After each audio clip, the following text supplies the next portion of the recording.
and it gets a little bit worse as it goes. I like comparing this with this Old West theme because it has some similar qualities. If we go back and look at the Old West, the Wild West, whatever we like to call it, it really happens in a period that's actually a small period. About 1865 to the turn of the century, it's the end of the Civil War, is primarily what we consider the Wild West, the Old West, until we hit the Industrial Revolution. About a 30, 35-year period is all it is. But there's a tremendous amount that comes out of it. One of the big reasons that so much information comes out of it, and I think because we have this American romance with it, I mean, it's exclusive to the United States. It happened in America. And so we have this genre of Westerns. And they happened largely because it was at a time where there were these dime store novels that were being sold all over. And these novelists were running and getting out into these areas, finding out these stories and selling this information, and people were consuming it. And it was a romance story. There were these ideas of let's take that and let's embellish it a little, let's make it a little stronger. And so people just got into it. So there's this romanticized version of what was really going on. And sometimes you couldn't tell the difference who are the heroes, who are the villains, and sometimes it depended on the writer. You've probably seen Old West movies where Billy the Kid was a hero, or Billy the Kid was a villain. Jesse James, yay. Jesse James, no. I mean, it's like, it just depended on who was writing about it. And that's kind of how it went. So you got all these things going on. You had the Civil War that kind of started all that. It was the United States embroiled in a battle, North versus South. And interestingly, we had a North versus South Civil War that happens in the Bible, and they had a difference of language and philosophy, and there was all kinds of differences that were going on. It's like, how are we going to govern ourselves? Are we going to be a union or a confederacy? It was the United States. It was almost 100 years old by then, but it wasn't united. Would be, it's not really. Thankfully, we're over that. We're all in agreement now. Yeah. Tongue firmly in cheek. But it led to this Civil War time. And coming out of that, it just boiled over. It kept going. And now there was this press towards the West. They had their battle, and then there was this idea of going out to the West. This is where we are in the book of Judges. Interestingly, there is a conquest of pressing west. Later, there's a battle between North and South, so they're kind of upside down from where we are, but there are some similarities that I'll show you guys. The central theme or the central verse of Judges, you're going to find the very last verse in the book of Judges just kind of summarizes it, and it's this one, Judges 21:25. Judges 21:25 says, "In those days there was no king in Israel, and everyone did what was right in their own eyes." Man, so everyone just like, okay. We've talked about this the last couple of Sundays, that there's this idea of what we believe is good and evil. Individually, in their own eyes, everyone did what they thought was right. And there was no king in those days. Never leading up to the time of kings later, which is a whole separate problem. But remember this about them trying to be a kingdom. Moses had told them a long time prior that they'd be a kingdom of priests. So it would look completely different. You're going to go into this land, it's full of kings, tribal kings from all these different regions, but don't fall into what they're doing. Follow the one true king, and that is not what they were doing. So here we are. We've got this time in the Judges, and you've got this problem coming up. And like the old dime store novels, you had different kind of outlaws. There were those that were sometimes romanticized as good guys, sometimes bad guys. Remember the Old West? We had all of them. We had Wild Bill Hickok and Buffalo Bill Cody.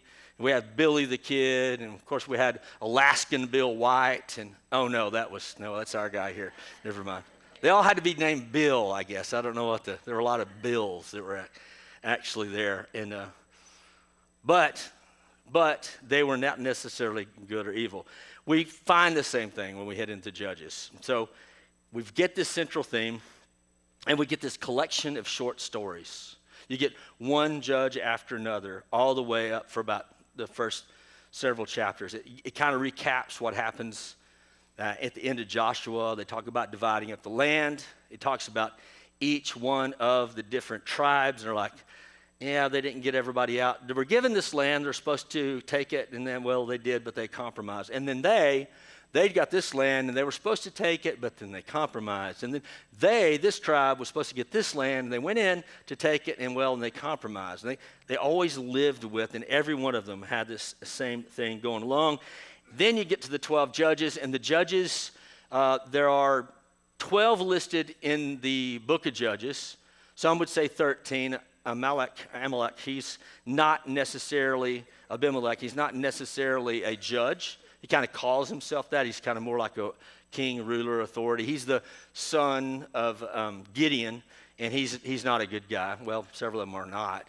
But he would be the 13th if you want to throw them in. My Bible, actually, the one I was using as a study Bible, had 13, and so I was looking for that division. And they included him in that lineage, but for the most part, it's 12. There are 6 major and 6 minor. That doesn't mean that some were better and some were less. Same like with the prophets. There are minor prophets and major prophets. It means there's more written about this group. So there's more written about them, so they're the 6 major. Less written about them, they're 6 minor. And by the way, there are 4 more judges that are not even mentioned in the book of Judges. It's not even meant to be an exhaustive list. It's just letting you know that this is the period that they were in. Again, some of them are regional. They're from different tribes. They have different abilities. They don't even judge the same. It's a collection of short stories that you can see. And then it ends with, and we'll land there later, this story of kind of how the debauchery from chapter 17 on is about. And here's some examples. And that's kind of what it drops to us at the end. So here are the 6 major judges. I'll give you a list of those guys, or those people. Othniel, he delivered his rights when Caleb asked for a champion. He had true grit. Left-handed judge that killed Eglon of Moab. He drove his sword into his Eglon's big fat belly and swallowed up the sword all the way to the hilt. He was the left-handed gun. That's a famous Western too, anyway. Deborah, woman, when men did not rise up, there had to be a woman to be there. Also Jael, who drove the tent peg, took Sisera, and he's laying on the ground, and she brings him in. He's running, and he's tired, and here's some nice warm quilts. He says, can I have some water? She says, I'll do you one better. Here's a nice warm glass of milk, and he passes out. And he's evidently a heavy sleeper, and she's she's probably worked on the railroad, evidently, driving stakes because she's good at it. She takes a tent peg and just, bam, she nails him all the way to the ground through his head. I don't know if she's just brutal or she hit it a lot, anyway, she nails him literally to the ground. And there's actually an entire chapter 5. It's a song about it. You get the whole story, and then you get this song about it. And I think if you think it's so funny because they said this is the song of Deborah and Barak. And Barak, he hedged it first. He's like, oh, I don't know. I'm not going if you don't go. He's like, all right, well, then another woman's going to get glory, and it ends up being Jael. And so this song, I love the songs that are in the Bible because they're not the ones you would think. I mean, there's this part in there like, she hammered him to the ground. It's like she smashed him, and he laid there bleeding and dying. You're like, whoa, hey, that would have been a different worship song to sing this morning. Well, yay, Jael. Anyway, so that's there. And then you go on, you've got Gideon, who is, he does some amazing things, but he begins out, he's hiding out in a wine press. The angel of the Lord comes to him and says, mighty man of valor, and I could just see him look over his shoulder like, who are you talking to, He's a little bit scared. I'm thinking shakiest gun in the West, the coward of the county. Oh, by the way, Deborah and the women, there's a old Western about the quick and the dead. It's all about these women heroes, which works because Jael's pretty quick and Sisera was pretty dead, so that worked. And so the shakiest gun, coward of the county, Gideon. I mean, those guys end up being heroes too. I love Don Knotts. He's a great guy, shakiest gun. The coward of the county, the song, how it goes. They assumed he was, but Then once he wasn't so much of a coward once he locked the doors. And then there's Samson. We all know about Samson. He's always, we use him a lot. He's this, big, bad, strong guy, Superman kind of guy, but he's actually a pretty rough dude biblically. He's one of the worst there really is. He had a Nazirite vow from the time he was born. It's actually kind of a forerunner image of what Christ would be, a Nazirite vow and known before he's even born, but he did not go the way of the Lord. The Lord grew in wisdom, Jesus grew in wisdom, stature, and favor, and Samson just grew in stature. And he grew up, and he just kind of did his own thing. And he was always doing these riddles. I think it was really the gambler fits for Samson because he would come, I think he was just such a bad dude. And I even think with Delilah, they'd say, what can he do? I think he believed, and the reality was there really wasn't anything that they could do to stop him. Cutting his hair did not take away his strength. The Lord leaving him took away his strength. He broke his Nazirite vow over and over again. You're not supposed to touch a dead thing, much less eat honey from the carcass of a dead animal, all right? Not only did he do that, but he gave some to his parents. That's rough, y'all. I mean, I know about local honey helping with allergies and stuff, but no thank you. I'm good. I don't need no carcass honey. All right. So then there's Jephthah. Jephthah, man, this is a horrible story. He's just a kind of a local ruffian. Things get bad, and they're like, he's horrible, but he's pretty tough, so let's hire old bruiser Jephthah, and he whoops everyone. He's so happy about it. He makes a vow that, you know what, if I win this battle, I'll kill the first thing that comes out the door, and it's his daughter. And it's like, oh, well, got to do human sacrifice. God did not tell him to sacrifice his child. That was completely pagan. He's just a pagan dude, and what had just diminished into a pagan society with just Israel stature on it. So it gets bad. It spirals down, guys. It just gets from bad to worse. It started with Othniel. Caleb, they're in the land. He's like, hey, I need someone, and this is kind of what happens with David and Goliath later. Is like, I need someone to be a champion, and whoever wins can have my daughter's hand. Same thing Saul said, and David said, I'll do that. So Othniel was the guy who said, I'll do that. And he went in there, and he fought. So then it just gets worse and worse. Ehud, that one's crazy. Shoving that sword in there until the fat went around it. So the other part of that story is they're in his upper chamber. It says, and they said, let everybody go. I've got some things to tell him there. Okay. And so he kills him. He's such a big fat guy. The sword went inside his belly and stayed there. And he left him, locked the door in his upper chamber, and took off. His guards come later and like, what's going on? It's taking a long time. And they wait and they wait and they wait, and they're like, should we disturb him? The upper chamber is where he would go to relieve himself. Basically, he's locked himself in the bathroom as far as they're concerned. They're like, he's a big boy. Sometimes he takes long. And it says they waited till they were embarrassed and couldn't take it anymore. Then they just go ahead and knock the door down, and there he was. He's dead with all his bowels split on the floor. I'm like, man, what a beautiful sign.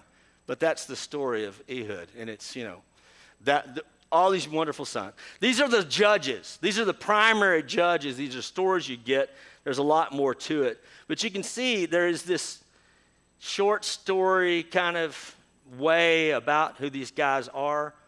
The last guy, Jephthah, I use the idea of unforgiven, because he gets to the end, and just everything is just, what they're doing, it's just Unforgiven. If you're familiar with the story Unforgiven, it's a Western. It's one of the most famous along the line. It won multiple Academy Awards, Best Picture, Best Director, Best Supporting Actor, Gene Hackman, who just recently passed, Clint Eastwood, who did most of it.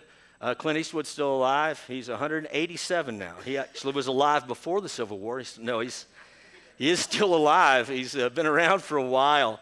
And he did a fantastic job on the movie. And one of the reasons it was lauded so much is because it kind of captures that whole idea of what the Old West was about. There's a dime store novelist following after a guy named Little Bill, by the way, another Bill, and trying to tell his story. And they're just a bunch of ruffians. They're embellishing all their stories. And the guy that is Clint Eastwood's character, his name is William Money, another Bill. And so they ended up at odds, and it's just, it's showing, it's kind of the anti-hero story because it's showing that there aren't any good guys in this story. I mean, Clint Eastwood ends up being kind of the one who vindicates us at the end somewhat, but he's a terrible guy because it tells you about his past. He's a ruffian. He's a no good guy. There's a gunfight at the end where they're in a bar and they're all shooting it out, and it's not the romantic, like, one shot, the guy falls off the banister at the top and all of that. They're terrible. No one knows how to fight at all.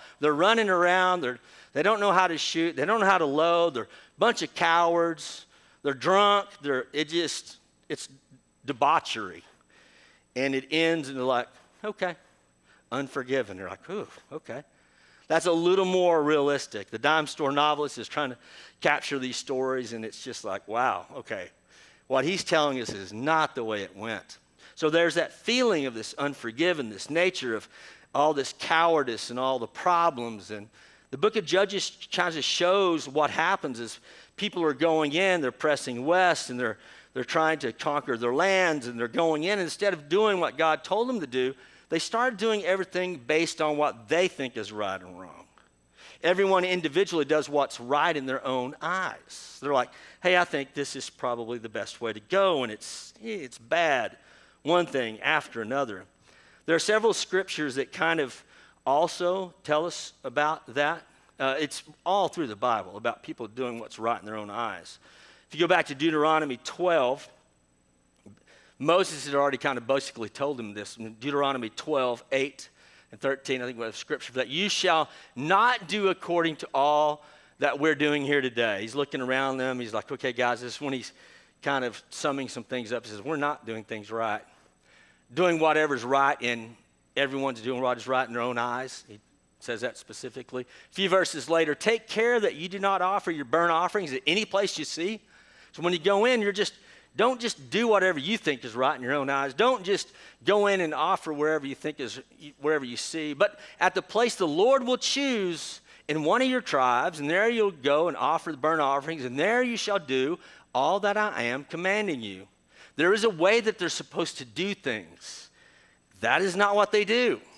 You can't just go in and say, okay, these are our rules now. You're going to go in there, it's a big land, and we're going to spread out, and people are going to go to their places that I've told you, but you need to stay central. There's got to be one place that you come back to, because I want you to be a united kingdom. That's not what they do. They go into all of their little areas. Not only do they do that, but they start taking on the people that are in those areas. If it's a Jebusite area, they're hanging out with Jebusites, Canaanites over here, Amorites, Edomites, whoever it might be, and they just go ahead and start taking on the false gods that are in all those regions. And it starts plaguing them all through. So the problems that are already in that region become the problems that they adopt. And this is kind of what's going on, and Moses is warning them ahead of time. There are several scriptures that also say this. Proverbs 14:12. There's a list of, I think, 3 I have together. Proverbs 14:12. There is a way that seems right to a man, but in the end is death. Isaiah talks about it. Woe to those who are wise in their own eyes and shrewd in their own sight. Proverbs 3:7. Be not wise in your own eyes. Fear the Lord. Turn away from evil. I mean, it's said a lot, and these are just a few. Because that's what we do. We look and we go, okay, this way seems right. I got a bunch of buddies, and they think this way is right. And I met this person, and they've told me this. And, I Googled it. Google says this. I mean, there are a plethora of opinions. And not only are we up against going into different lands and different places, but there are influences everywhere. So we need to pick our battles. Remember Joshua, last week, it's like, listen, as for me and my house, we'll serve the Lord. You have to find out, because every one of us is worshiping something. So then we get to this story that I really want to emphasize today, and it's at the end, and it is in Judges 17. In Judges 17 and 18, actually, 2 chapters we'll look at, and I'm going to read some pieces as I go, and I'm going to summarize as we go, have a little bit of fun with it. But Judges 17, 6 is the other place within Joshua that the same verse appears that was at the end. Judges 17:6 says the same thing. So go ahead and put that one up. It is, in those days, there was no king in Israel. Everyone did what was right in his own eyes. Sounds very, very similar because it is exactly the same. It's the same one that is the last verse to end the entire book. It is at this first part from 17 to 25, that whole last section, it doesn't have judges in it anymore. It just has these stories of what happened really bad, the debauchery that took place during that time. And the 17, 18 is kind of one big story, and then you have the end of it, which is the story of Benjamin and the tribes that come after that. And probably as bad a story as any that you're ever going to see in the Bible. It is rough, rough, rough. It's all out civil war. It is just killing each other. It is one of those like, what is wrong with these people? Well, by the time they get to that, where they're in an all-out civil war with Benjamin and all the tribes against each other, they're just secular. They are completely entwined with the people that they're with, and they're not doing it based on what God is telling them anymore. They're taking some of God's information and applying it and doing it whatever they want to in their own eyes. So in 17, I'm going to back up that one is verse 6, but there's a little bit of context that leads up to that. So here we are in this period after the Judges, and now we're really going to get into our Western saga for the day. That's what this is, chapter 17 and 18. Let me give you a map to give you a little bit of context. We'll go back to the map a few times, but put the map up there, Mike, of this area. Now, this is probably going to be too far out for you to really see it well. I'll zoom in. What I want you to see, go back to the other one first, Mike, and we'll come back to the zoom in a second. All right. There is, like, right through the middle, this is, the land around Israel, and this is, as you see in the upper left there, these are the 12 tribes of Israel. As it was outlined in the book of Joshua, it's kind of where they're supposed to go. And even below Judah, which I don't even have on this map, is Simeon down there as part of with Judah. But I wanted you to be able to see most of it. Manasseh is a huge area through there. That's because Joshua was from the tribe of Manasseh, and he was the main leader. They crossed over. They crossed over down low above the Dead Sea there. You'll see it says Benjamin. They came over from about where that area where Gad is, and right across the river, I don't know if you can even see where it is. Now you can zoom in, actually. I guess I should have you zoom in at this point. Go ahead and do the next slide, Mike. So there it is. There's Jericho, and there with Benjamin, and then from Benjamin and Judah are down below, which later on, that Benjamin and Judah down below is the southern kingdom, which includes Jerusalem, and it's David, it's the tribe of Judah and Benjamin. They're all down south, and then everybody else, all the other 10 are against them in the northern kingdom. Ephraim, right above that, is very important. Ephraim is the brother of Manasseh. So Ephraim and Manasseh were the two brothers that were Joseph's sons. And so when they divided the tribes, there were two half-tribes, Ephraim and Manasseh. And so when they came across, they set up camp, and right above Ephraim right there, the dot and the I is an area called Shiloh. And I want you to pay attention to that later, not just because it's kind of a cool Western name, but because we'll talk about it again in a little bit. And then next to that, on the far west, the most Western, is Dan. And we're going to get into Dan a lot in chapter 18. I'm going to tell you about what's going on in that region. We'll revisit this. But I want you to get a feel for what was supposed to be and where they were at the time. So, Judges 17, 1 and 2, the very beginning of 17 says this. There was a man of the hill country, he was from around here, the hill country of Ephraim, whose name was Micah. And he said to his mother, the 1,100 pieces of silver that were taken from you, about which you uttered a curse over and spoke it in my ears. I actually heard you say this. Behold, the silver is with me. That's because I took it. So what had happened, this guy Micah, and remember this is a cowboy story, and there's not an Old West cowboy named Micah, but there's a Dallas cowboy named Micah, so we got that. So Micah, the cowboy, he has a mother. He's in the tribe of Ephraim, the last thing I showed you up there. And his mom had this silver. They're a pretty wealthy family. And so they've got this silver, and someone took it. So remember that silver that was taken? It was me. And the reason he told her, part of that we know, is he said, you were speaking curses over it.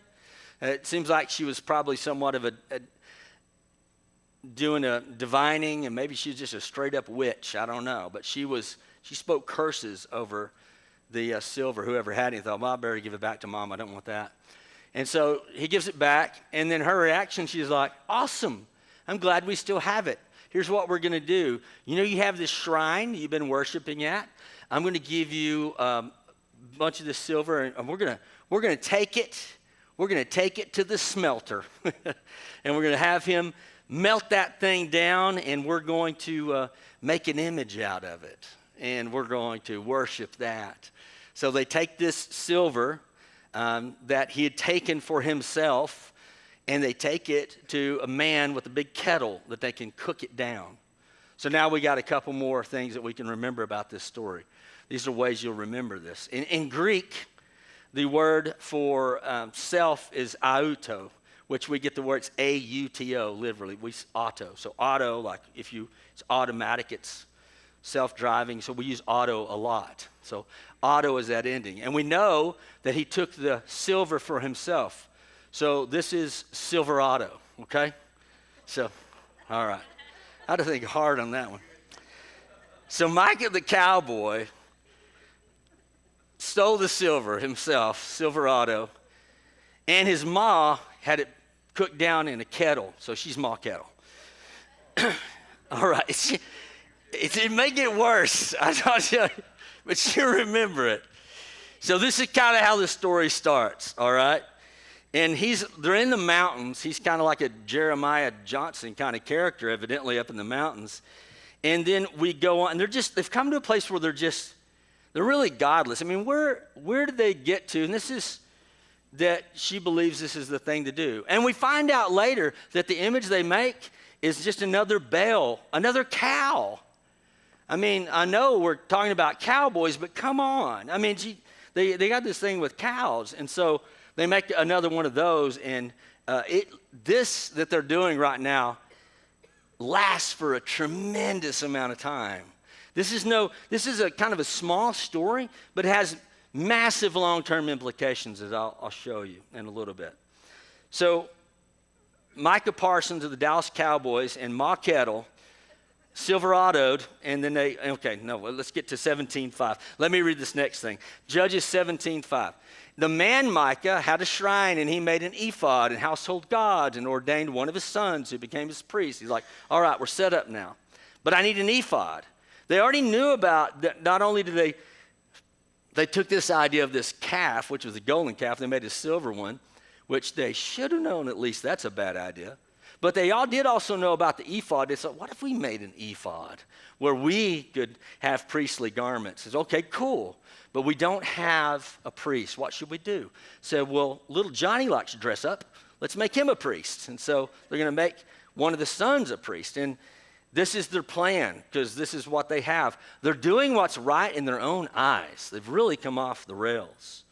So they put all this together at this point. Now we encounter a new person, and we get Judges 17:7. Now there was a young man of Bethlehem in Judah, of the family of Judah, who was a Levite, and he journeyed there. So I showed you on the map a little bit earlier, right above Benjamin is Ephraim. This is where they were, and down below is Judah. So down below is Judah. He's coming up from down below. He's a Levite. Now remember, the Levites don't have land, so they're all over the place. So he's of the tribe of Levi, which is supposed to be the priestly order. So he's wandered up through Benjamin now he's up in this area of Ephraim. And so he's up in there, in this region, and he's gone up to find a place, to find a new place. He's wandering alone. We know this guy is out there wandering alone. He's kind of a high plains drifter, you know? And because actually Ephraim is this mountainous region, but if you go to like Shiloh, that area is a big, huge, flat plain. It's actually where they end up setting up the tabernacle. They had to have and it really literally was a high plain. And he was this somewhat of a preacher. He was actually a loner out there, a stranger wandering. He was a lone stranger. So that's even worse. And I looked this up. I had to know. There's an old Far Side cartoon, thinking of the Lone Ranger. There's an old Far Side cartoon where he's old age and he's sitting in his rocking chair and he's reading this book, and it says Indian translations. And underneath it says, late in his life, the Lone Ranger made a startling observation. He's reading it and it says, Kemo Sabe means horse's rear end. I thought that was pretty funny. So I thought, I'm going to look it up and see if chemo and savi actually are words in Hebrew. And they are, which is kind of fun. And especially what they mean. Because chemo is a word that means to appear. If something's chemo, it has the appearance of or the sameness of. It's the likeness of. And save means to be bloated. So he appeared bloated. I guess that's that one. But it's worse. Tonto is also a word. Tonto means idiot. I was like, wow, that's terrible. These guys did not like each other. And the reality is that I don't think they were Jewish, so we're probably okay. All right. So then, I think I went too far here. So we've got these two guys. Yes, all right. And go to Judges 17:11 now. Judges 17:11, the story continues. They're out there. He's wandering. He shows up in 17:11. The Levite was content to dwell with the man, and the young man became to him like one of his sons. So the Levite's going through, and Micah says, hey, why don't you hang out with us? We could use a real priest. We already have the outfit. And you know what? I'll pay you. And he's like, I like payment. That sounds good. It's like, I'm a wealthy guy. You can be our priest. And he's like, this is what a gig. I think I'll do that. So basically, he goes from being this lone stranger, the High Plains drifter. Now he's just a gun for hire. Really, he just is. And he does it because he does it just because he wants a fistful of dollars. And now he's treated like a son, the son of Micah, his elder. There's a famous movie called The Sons of Katie Elder, so this is a stretch. All right, anyway. All right, so now we move into, this goes now basically into Judges 18, and this is when Dan gets introduced. And the tribe of Dan gets introduced in 18:1, and we find this. In those days, there was no king. We get that a lot. Doesn't go ahead and say they did what was right in their own eyes, but we get that part again. And in those days, the tribe of the people of Dan, which was out there in the far west, was seeking for itself an inheritance to dwell in. For until then, no inheritance among the tribes of Israel had fallen to them. So it hadn't fallen to them because they went into that area, that far west area, and just below where they were was the whole area of the Philistines. Now, they drove out giants all through that hill country when they first got there. Joshua and they went in and they took them out. And that was where the Anakim were. But below that, you had the Philistines. They had more giants, all the giants of Gath. And that was the area they were having to go into. And said, hey, congratulations, you guys get this area. So they went in there and they weren't doing so well. So now they're in this wandering period and they're like, we don't like it out west. This is pretty rough. And so it's not going well for us. And so they feel like they've kind of got to get out of that area. So there's no other tribe other than Dan. They're out there seeking a place to go. In fact, because they're seeking, I thought if John Wayne saw them, he'd probably just call them pilgrims, right? This is kind of be what they would be called. Or even better, they were searchers, all right? They were the searchers. They're actually looking for a new land. If there had been 7 of them, it would have been awesome because they could have been the Magnificent Seven. But there were only 5. There were only 5. And they came from the west. There is a famous Western called Five Guns West. So these are the 5 Guns West boys, the searchers, all right? So they're coming up, and they come out of the west, and they go through Ephraim first on their track, and they're like, hey, we're looking for, what are you guys doing? Like, we're got to go find us a new place. And so he treats the guys nice, invites them in, these 5 guys, and they see this young Levite, and they're like, they recognize him. And we don't know whether they know the guy. It kind of seems like maybe they know him personally, or at least he was obvious as a Levite. It was like, oh, he's got an accent, or, he's wearing the outfit. We're not sure why, but they said they recognize him. Most likely they just knew who he was. And they're like, what are you doing here, man? And he's like, hey, I found a great gig. They got all this stuff. They're paying me.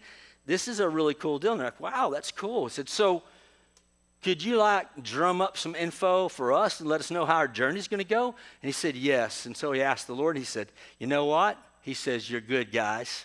All right. So they head on their way with their newfound information. And so they head now toward the north. So show the map again. This map is, if you see it from the below, they're down there in Ephraim. That dark green to the far left, I don't know if you can quite read it, is where they were, Dan. And then they head out, and they're going north. So I think I got a little bit of a zoom in. Is there one more map on there? Yeah. So now you barely see Ephraim and Dan at far bottom. And I'll look at the very, very, very top. On the far right, the orange, it says Dan, all right? So there's a place called Dan up there, but there's Dan down there. Well, that's where they didn't settle. What they did instead was they head up the river, and they go all the way up north, as far north as they could go. They cross over to the other side, and they find this big, huge, beautiful land. And they go, this is our place, and this is where our story goes. So they couldn't figure out how the west could be won. So they decided they were going to go up north, way up north. And the area up north, if you see out to the side, it's an area of the Sidonians, and we're told that this area is with Sidonians. So they go north to Sidonia, way up north. So it's not Alaska. It's okay. I know. It's running thin now, isn't it? Okay.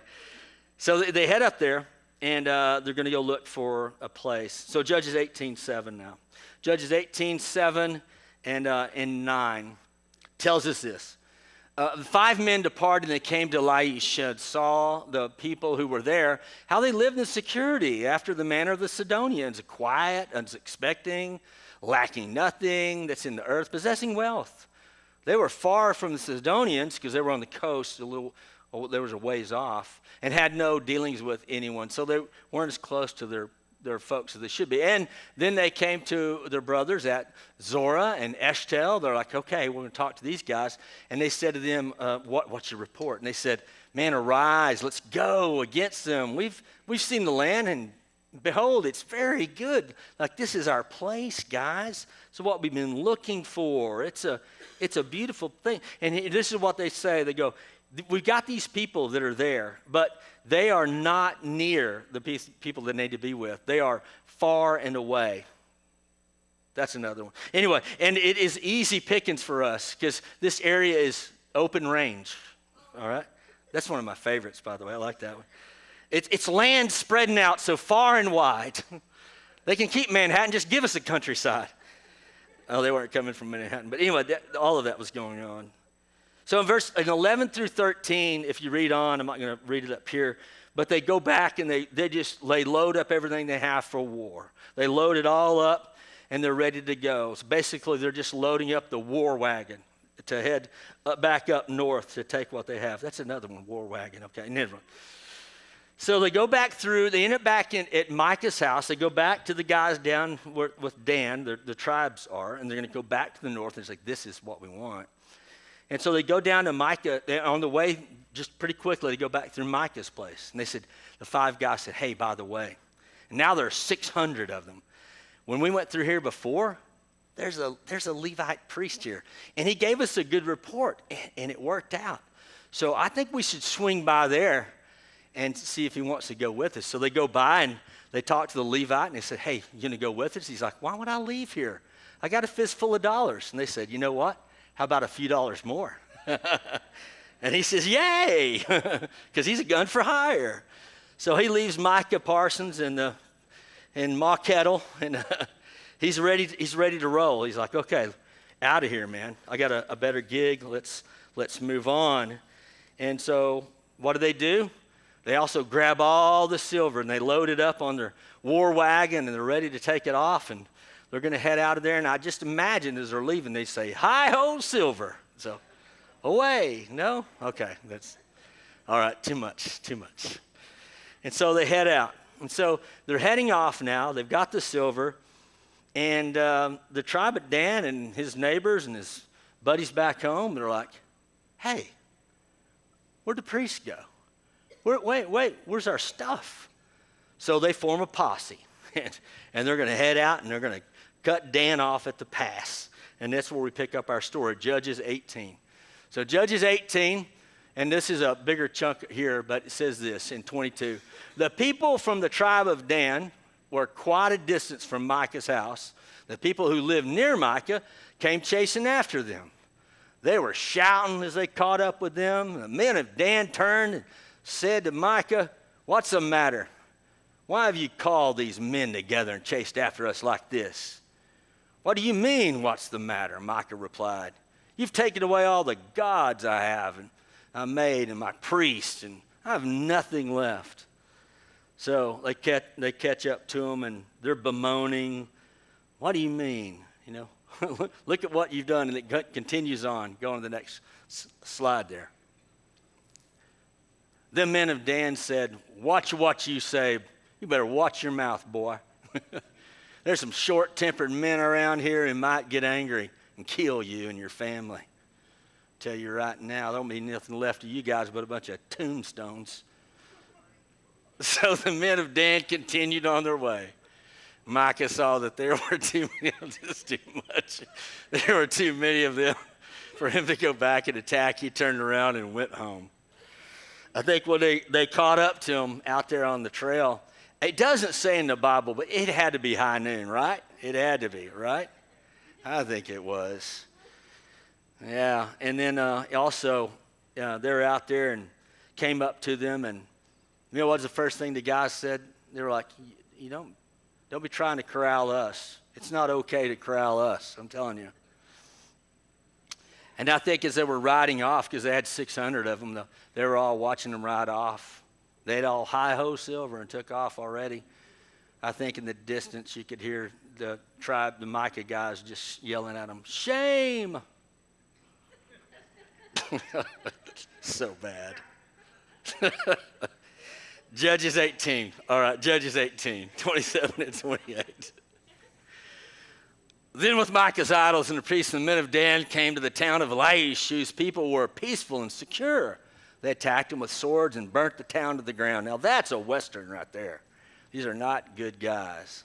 There was no one to rescue the people, for they lived at a great distance from Sidon and had no allies nearby. This happened in the valley near Beth Rehob. It means open space, and it's just like we said before. It was open range. It was exactly what we said. It was a big valley. It was all of that, but now they had turned it into Death Valley. So there it was. There was no good or evil. There was good and evil, but they're in their own eyes doing their own thing.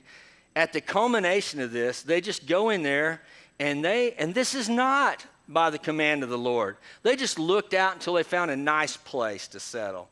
And they burn it they were peaceful, unsuspecting people, and they just killed them all and took their place. Like, hey, this is good land. They were doing it the way they wanted to. They exacted their own vengeance. They were stealing each other. They're stealing priests from each other. They stole worship images from each other. It was bad that they even had them to begin with, and they took them from each other. Remember what Moses had warned them. He said, there will be one place that you go and set up, and you go there to worship. And they did all of this. They were wheels off. They were out of it. They took and they killed all the people there, and there becomes a huge, lasting problem. And the windup of this thing, if we go back to the map, look at this. I'll show you something. I mentioned it before, but this is Shiloh. So Shiloh, right above the dot in the eye of Ephraim, Shiloh is when they came across, they said, okay, they took the tabernacle, and Joshua said, this is the place. They went to this high plains area, on the flat area on top of the mountain, still there to this day. There's still a town there. They set up and had the tabernacle there at Shiloh. And that was supposed to be the place that they went back to for worship. And for 400 years, almost 400 years, 396, the tabernacle was there. And even in the midst of all of this, they obviously were not continuing to do what they were supposed to. They were not coming back, and they just decided they would go their own way, do their own thing. They said, you know what, we could stay at home and make this happen where we are instead of coming back together. And they lost the community of what God had told them to do because they were doing things that were right in their own eyes.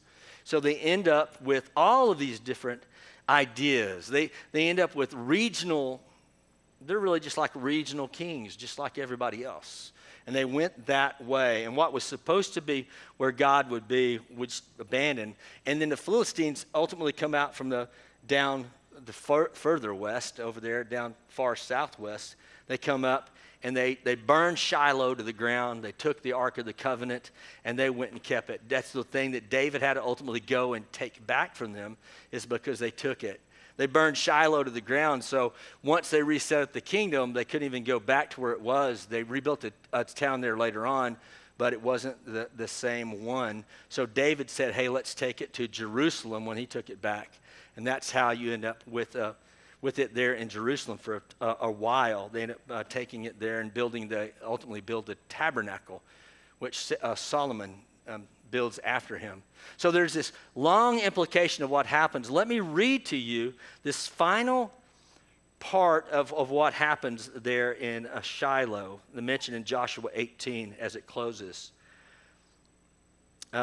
They did not all take their, I don't actually have it as a verse. I just put it down as information. Oh, sorry. They did not all take their inheritance. So they went to the tabernacle on the hill of Ephraim, and it was there for 400 years. And then again, the very last thing that it says is that everyone did what was right in their own eyes. That there at Shiloh, it was supposed to stay. I did have that. That was the one we read before. So go back to 18:30. If you have that one, Mike, Judges 18:30-31. It's at the end of that one. We just went through it. So they set up I'll just read the whole thing. And the people of Dan set up the carved image for themselves. And Jonathan, the son of Gershom, son of Moses, and his sons were priests to the tribe of the Danites until the day of captivity of the land. So they set up Micah's carved image that he made as long as the house of God was at Shiloh. So the house of God was there at Shiloh. They took those images that they took from Micah.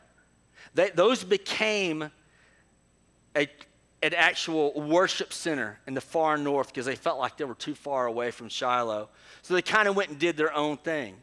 They kind of set up their own priesthood. And they're not even Levitical priests. They were from the tribe of Moses. Others said they were from the tribe of Manasseh. But they were not Levitical priests. They continued this facade for many years. Said they kept it there in Dan as long as the tabernacle was at Shiloh. So for 400 years, they're up there with this false god that they're worshiping, false Levitical priesthood. And then when the kingdoms divide later on, they come back down to Jerusalem. They sit up there and they bring their worship down back into the area of Bethel, which is just below where you see it says Ephraim. There's Bethel. So the northern kingdom is mainly worshiping at two places, at Bethel and at Dan, the northern Dan, whereas the southern kingdom is there at Jerusalem. Later on, Jesus shows up on the scene. One of the things that he does, he's like, I must go through Samaria. That's right there above, that area area of Ephraim, that's what becomes Samaria, because the whole northern kingdom all the way up, the 10 tribes, that's all part of Samaria, whereas the lower tribes, what Israel becomes Samaria, and what the lower tribes are, Judah, is where David is. So there are massive long-term implications. And ultimately, by the time that Jesus shows up on the scene, just those that have just willingly just inbred with everyone else and taken it all into them, had the half-breeds, is the way they would say it, were these Samaritans. And it was a problem that they detested each other by the time of Jesus. So when Jesus goes into there and ministers to them, talking to a Samaritan woman, he's not even supposed to talk to a woman, much less a Samaritan. All those implications were set up, and you could see the ramifications that went way back to this story. That doesn't seem like much back in the Old West, but it meant a lot. The thing is, when we start doing things that we think are right in our own eyes, there are implications for it. Sometimes long-term consequences for the stuff that we do. But God has a plan that's so much better. Now, his word directs us quite a bit. But the other thing we must always do is go to him in prayer. Really, to say, does this jive with what God's word says? Because when Jesus said, when he left, he would send a helper, a Holy Spirit, one that would let us know the things that we should do, it wasn't just a suggestion. It was a way that we communicate with God. And that way today looks like prayer. So we go to him not with just request, but we then listen. What should I do in this situation? And those answers are not always the same. They're not formulas for those things. Formulas are not relationships. You don't find out, I don't ask Charla what she wants to eat 3 times and then say, okay, now I understand everything that you'll ever want to eat because I've asked you 3 times, I heard that. You heard that guy who was talking to his wife, and his wife said, why don't you ever say you love me? And he said, I told you I loved you when we got married. If I ever change my mind, I'll let you know. That's not a good way to go. We really should keep reminding it. We should have conversation. We should do better than that. So let's converse with the Lord too. Amen? All right, Lord, thank you so much for this day. Thank you that you are the God who's bigger than anything that we can imagine.